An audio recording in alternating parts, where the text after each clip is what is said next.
بات کے اوپر کیا خیال ہے؟ ہر بندہ اپنے ساتھ ایک بندہ لے کر آئے. کیا خیال ہے جی؟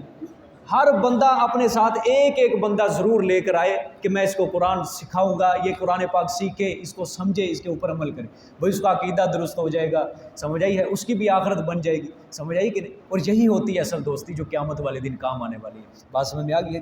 دیکھیں جی آگے یہ تخفیف اخروی تھی. وَأَعْتَدْنَا لِلْكَافِرِينَ عَذَابًا مُهِينًا، اور ہم نے تیار کر رکھا ہے واسطے انکار کرنے والوں کے لیے عذاب دردناک. وَالَّذِينَ آمَنُوا بِاللَّهِ وَرُسُلِهِ وَلَمْ يُفَرِّقُوا بَيْنَ أَحَدٍ مِّنْهُمْ أُولَٰئِكَ سَوْفَ يُؤْتِيهِمْ أُجُورَهُمْ. یہ ہے ایمان لانے والوں کے لیے بشارت. کیا ہے؟ بشارت، خوشخبری. وہ لوگ جو ایمان لائے اللہ پر، وَرُسُلِهِ، اور سب رسولوں پر، اور اس کے سب رسولوں پر. یہ ترجمہ میں پیچھے والی آیت کی مناسبت سے کر رہا ہوں. اور ایمان لائے وہ اس کے سب رسولوں پر. وَلَمْ يُفَرِّقُوا، اور نہیں تفریق کرتے وہ، بین احد منہم، درمیان کسی ایک کے، ان میں سے، ان رسولوں میں سے کسی ایک کے بھی اندر بھی تفریق نہیں کرتے، سب کے اوپر ایمان لاتے ہیں. اولئک سوف یؤتیہم اجورہم، یہی وہ لوگ ہیں ان قریب دیں گے ہم ان کو ان کا اجر، جتنا بنتا ہے ان کو ان کا اجر اللہ تعالیٰ فرما رہے ہم دیں گے. وکان اللہ غفور الرحیم، اور ہے اللہ پاک بخشنے والے اور رحم کرنے والے. یسألک اہل الکتاب ان تنزل علیہم کتابا من السماء فقد سألوا موسیٰ اکبر من ذالک فقالوا ارنا اللہ جہرۃ. یہاں سے یہ سمجھ لیں، یہ آیت کا ترجمہ دیکھ لیں پھر میں سمجھاتا ہوں. یہ ایک نیا مضمون شروع ہو رہا ہے. یہاں سے یہودیوں کو اللہ تعالیٰ ان کی خباثتیں بیان فرما رہے ہیں. یسألک اہل الکتابی، آپ سے سوال کرتے ہیں اہل کتاب. اہل کتاب سے مراد کون ہے؟ یہودی. اہل کتاب آپ سے سوال کرتے ہیں ان تنزل، یہ کہ اتارے، علیہم ان پر، کتاب من السماء، کتاب یک بارگی سے، آسمان سے، یعنی ایک ہی مرتبہ کتاب اتارے ان کے اوپر آسمان سے. فقد سألوا، پس تحقیق سوال کیا انہوں نے، یہودیوں نے، موسیٰ علیہ السلام سے، اکبر من ذالک، اس سے بھی بڑے سوال. فقالوا ارنا اللہ جہرۃ، پہلا سوال اللہ نے ذکر کیا، پس کہا انہوں نے دکھا ہمیں اللہ کو، جہرۃ اعلانیہ، عیاں بیاں، ہماری آنکھوں کے سامنے دکھا اللہ تعالیٰ کو. سمجھ آئی؟ یہاں سے بھئی یہودیوں نے آپ صلی اللہ علیہ وسلم سے ایک سوال کیا. آپ صلی اللہ علیہ وسلم کو انہوں نے آگے کہا کہ آپ کے اوپر یہ کتاب ایک بار ہی کیوں نہیں اتری؟ ایک بار کتاب اترے تو ہم اس کے اوپر ایمان لے کے آئیں، کیونکہ تورات جو کتاب تھی حضرت موسیٰ علیہ السلام کو ایک ہی مرتبہ ملی. یہودیوں نے کہا ایک ہی مرتبہ کتاب اترے پھر ایمان لے کے آئیں گے، وگرنہ نہیں. اللہ تعالیٰ نے اس سوال کا جواب بعد میں دیا ہے. یہ رکوع جہاں ختم ہوتا ہے نا، اللہ تعالیٰ نے یہاں رکوع جب ختم ہوتا ہے آگے انا اوحینا الیک کما اوحینا، اصل اس سوال کا جواب یہودیوں کو اللہ نے وہاں سے شروع کیا ہے. انا اوحینا الیک کما اوحینا، یہاں جہاں سے یہ اگلا رکوع شروع ہوتا ہے.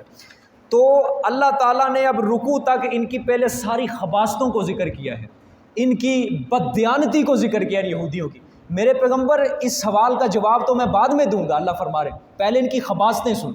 یہ جو سوال تجھ سے یہ کر رہے ہیں نا، یہ کوئی نیا سوال نہیں ہے. ان بدبختوں نے حضرت موسیٰ علیہ السلام کے ساتھ اس سے بھی بڑے بڑے سوال کیے تھے، اس سے بھی گندے گندے اور برے برے سوال کیے تھے. یہ ایسے بدبخت ہیں، یہ ایمان نہیں لانا چاہتے، اس کا شر پھیلانا، ان کا یہ شر پھیلانا مقصود ہے یہ سوال کرنے کا. سمجھ آئی ہے کہ نہیں؟ یہ وہی اللہ تعالیٰ اسی بات کی طرف کہ آپ سے سوال کرتے ہیں اہل کتاب، یہ کہ اتارے ان پر کتاب یکبارگی سے، من السماء، آسمان سے. فقد سألوا، پس تحقیق انہوں نے سوال کیا موسیٰ علیہ السلام سے، اکبر من ذالک، اس سے بھی بڑے سوال. اللہ فرما رہے ہیں یہ سوال میرے پیغمبر چھوٹے کیے ہیں کہ یکبارگی کے ساتھ کیوں نہیں قرآن اتار. یہ چھوٹا سوال ہے. یہ جو سوال جو موسیٰ علیہ السلام سے کیے نا، یہ اس سے بھی بڑے سوال تھے. پہلا سوال، پہلی خباثت اللہ نے ان کی ذکر کی. فقالو، پس انہوں نے کہا دکھا ہمیں اللہ کو اعلانیہ، یعنی عیاں بیاں، سب اللہ معاف کرے کہ اعلانیہ ہمیں دکھا، پھر ان احکامات کے اوپر عمل کریں گے. سمجھ آئی ہے؟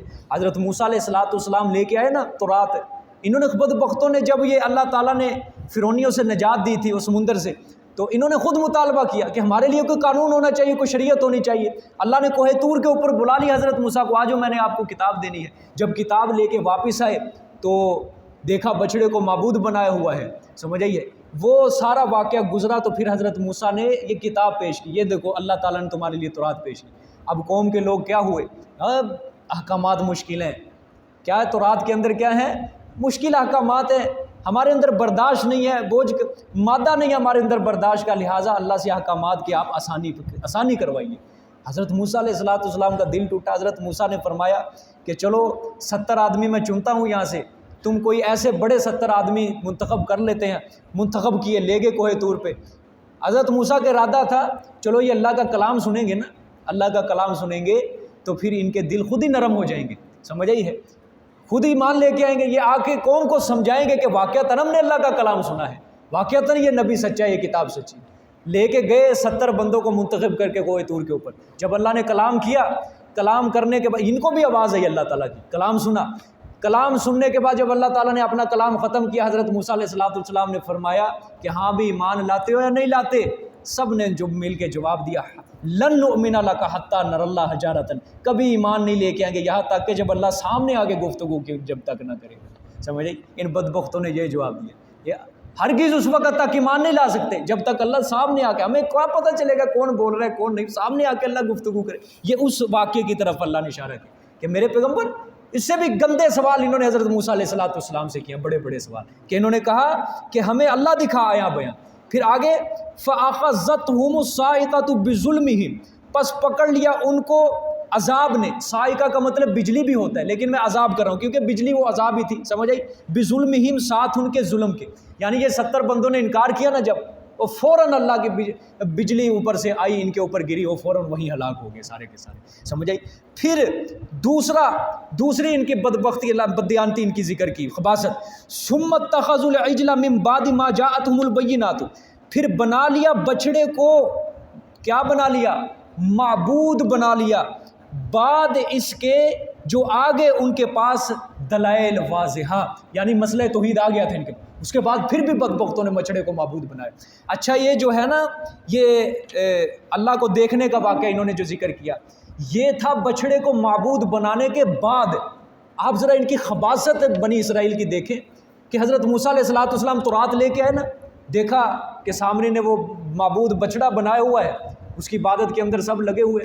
حضرت موسیٰ اپنے بھائی کو بھی بولے، وہ کافی لمبا چوڑا واقعہ ہے، تو اللہ تعالیٰ نے وہاں پر حکم دیا کہ جنہوں نے بچڑے کو معبود بنایا ہے، جنہوں نے نہیں بنایا، یہ درمیان آپس میں ایک دوسرے کو قتل کریں گے، جنہوں نے نہیں بنایا وہ اپنے بھائیوں کو قتل کریں گے جنہوں نے بچڑے کی عبادت کی ہے۔ اس طرح پھر ان کی یہ توبہ قبول ہوئی، سمجھ آئی ہے؟ اچھا جب پھر بعد میں جب یہ سارا معاملہ ختم ہوا تھا نا، پھر حضرت موسیٰ نے اس کے بعد دی تھی تورات ان کے سامنے، یہ لو میں کتاب لے کے آیا ہوں، تورات کی تختیاں لے کے آیا ہوں۔ اس کے بعد یہ جو اللہ تعالیٰ نے یہ واقعہ ذکر کیا نا، دیکھیں بچڑے کا ذکر اللہ نے بعد میں کیا ہے اور اللہ کو دیکھنے کا واقعہ پہلے ذکر کیا۔ اللہ تعالیٰ، اب یہاں پہ میں ترجمہ کرنے لگا ہوں، ثُمَّ اتَّخَذُوا الْعِجْلَ، پھر میرے پیغمبر اس سے بھی بڑھ کر انہوں نے بچڑے کو معبود بنایا، کہ اللہ کو دیکھنے کا سوال کیا، اس سے بھی بڑھ کر انہوں نے بچڑے کو معبود بنایا، بعد اس کے کہ آگے ان کے پاس واضح دلائل۔ اچھا یہاں پہ بڑا زبردست اشکال ہے۔ کیا اشکال ہے؟ حضرت موسیٰ کو تو ابھی تورات ملی نہیں تھی، لیکن اللہ فرما رہے ان کے پاس دلائل آ گئے تھے۔ کیا خیال ہے جی؟ بنتا ہے کہ نہیں سوال؟ تورات تو بھی لینے گئے ہیں، کوہ طور پہ پیچھے انہوں نے بچڑے کو معبود بنایا، تو واضح دلائل تو تب اللہ تعالیٰ کہے نا کہ تورات کتاب ملتی، تورات کتاب تو بھی لینے گئے ہیں۔ یہ واضح دلائل سے یہاں مراد ہے کہ جب حضرت موسیٰ فرعون کے دربار میں توحید کی دعوت دیتے تھے نا، یہ بھی سنتے تھے، سمجھ آئی؟ تو ایک پیغمبر کی زبان سے جو بات نکل رہی ہے تو گویا اللہ کی اجازت سے نکل رہی ہے، سمجھے؟ وہ واضح دلائل جو تھے نا، حضرت موسیٰ دلائل پیش کرتے تھے، وہ مراد ہیں۔ سمجھ آ گئی میری بات؟ ہاں وہ واضح دلائل۔ فَعَفَوْنَا عَنْ ذَلِكَ، پس ہم نے معاف کر دیا اس سے، یعنی یہ بچڑے کو جب انہوں نے معبود بنا لیا نا، ہم نے جو کہا کہ چلو ایک دوسرے کو قتل کرو، پھر حضرت موسیٰ نے بھی دعا کی، ہم نے ان کو معاف کر دیا تھا، سمجھ آئی ہے؟ اگر ہم ایک ہی مرتبہ ان کے اوپر دنیا میں عذاب بھیج دیتے تو پھر یہ شرک کرنے کی حالت میں مرتے، آخرت کے عذاب سے یہ کبھی نہ بچ سکتے، لیکن ہم نے ان کو دنیا کے اندر یہ سزا دی، ان کی توبہ قبول کر لی، ہم نے معاف کر دیا ان کو۔ وَآتَيْنَا مُوسَىٰ سُلْطَانًا مُبِينًا، اور ہم نے عطا کیا موسیٰ علیہ السلام کو واضح غلبہ۔ یہاں میں ترجمہ کیا کر رہا ہوں؟ واضح غلبہ عطا کیا اللہ تعالیٰ نے موسیٰ علیہ السلام کو، یعنی حضرت موسیٰ کے السلام کے پاس نہ بادشاہی تھی، کوئی فوج نہیں تھی، لیکن اللہ تعالیٰ نے پھر بھی غلبہ عطا کر دیا ہے۔ صدق اللہ العظیم، جزاک اللہ۔